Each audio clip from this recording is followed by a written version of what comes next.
In a steamer chair, under a manuka tree that grew in the middle of the front grass patch, Linda Burnell dreamed the morning away. She did nothing.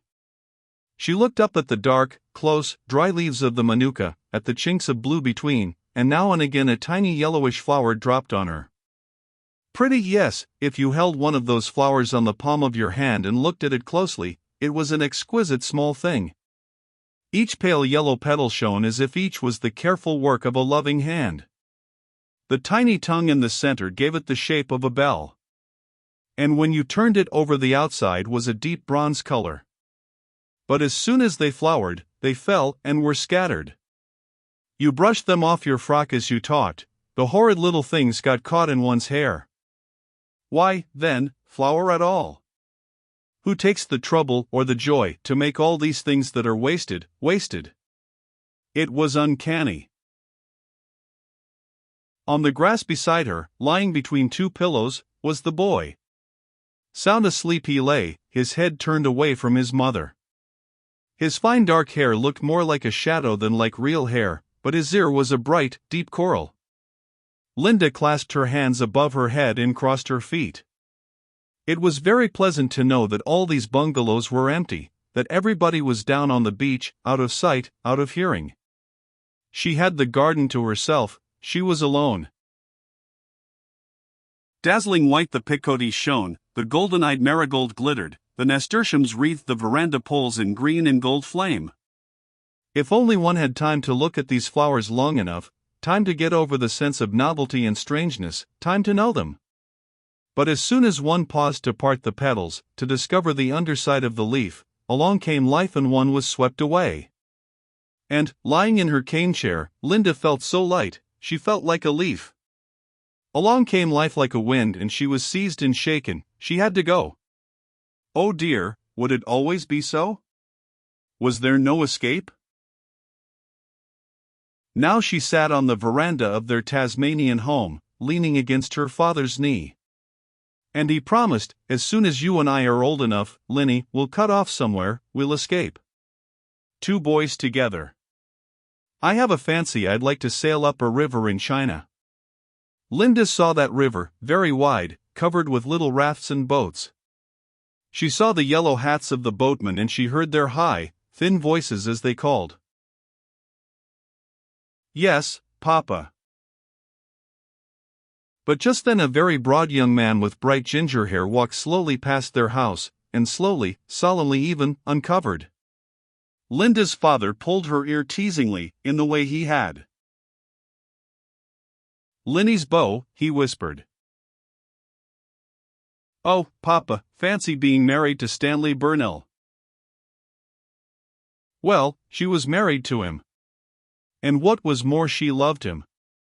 Not the Stanley whom everyone saw, not the everyday one, but a timid, sensitive, innocent Stanley who knelt down every night to say his prayers, and who longed to be good.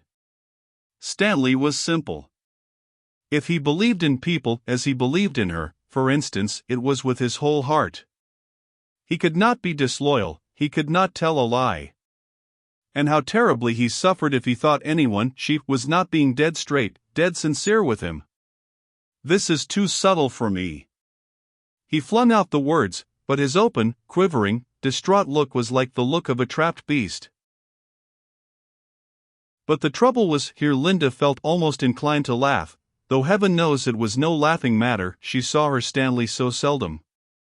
There were glimpses, moments, breathing spaces of calm, but all the rest of the time it was like living in a house that couldn't be cured of the habit of catching on fire, on a ship that got wrecked every day.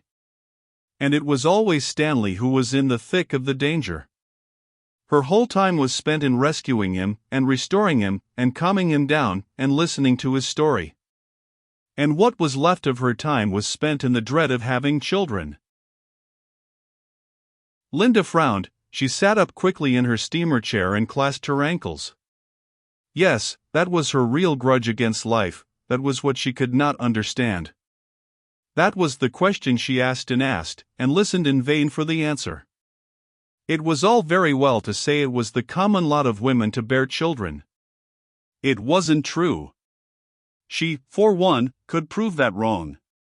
She was broken, made weak, her courage was gone, through childbearing. And what made it doubly hard to bear was, she did not love her children. It was useless pretending.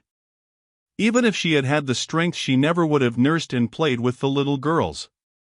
No, it was as though a cold breath had chilled her through and through on each of those awful journeys. She had no warmth left to give them. As to the boy, well, thank heaven, Mother had taken him. He was Mother's, or Beryl's, or anybody's who wanted him. She had hardly held him in her arms. She was so indifferent about him that as he lay there, Linda glanced down. The boy had turned over. He lay facing her, and he was no longer asleep.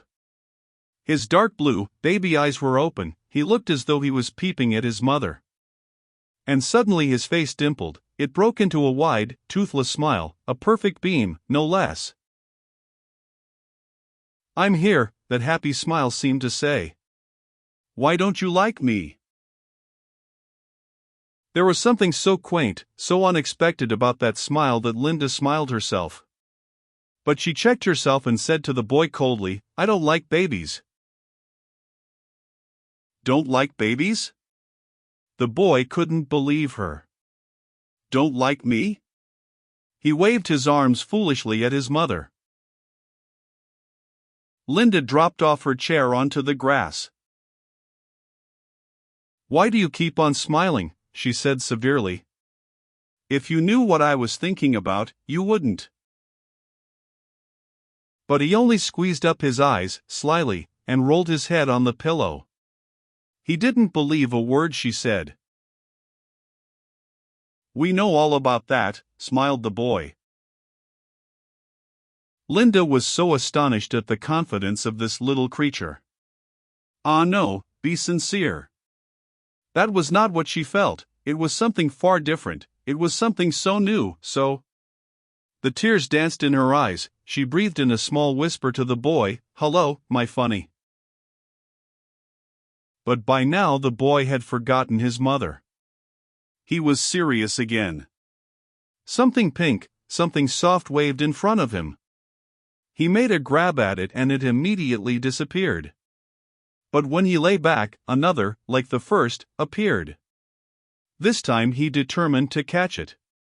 He made a tremendous effort and rolled right over.